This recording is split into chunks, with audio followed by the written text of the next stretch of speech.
Birincisi de kendi sakıyla diyorsun.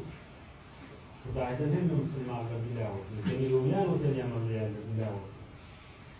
Sen şey yukarı Rahman-ı-Rahim Hudayla gattayla olan kabul. Yani bu ürün içinde bundan yukarı ağırda sır ürünü. Asıl bir öz ürünü de şu siz dinliyorsunuz. Doğrudan, onu yapıyorsunuz. Bir kişinin kılığı, ahlakı, birine dua eden hem Müslümanları koşsa, Peygambercan Aleyhisselatü Vesselam şundan hoş görüyor ve ümmetin bir anlattı.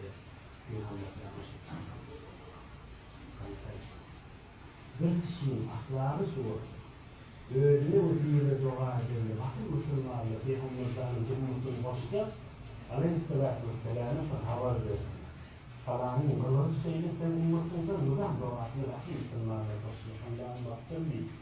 Öyle dua et, uyuyalı değil, asıl ülkenin etti. Asli sırrı Peygamber'den yönlendirildi. Sonra ümmeti dua Peygamber'den yan kesiptir. Dua arkadaşlığa, çekleşiyor. Ümmeti. Onlar Peygamber'den haber verdiğini bilerek başlıyor. Salavat-ı şerif ve niyet verilip bir aylardır Peygamber'den gelmiş ettik.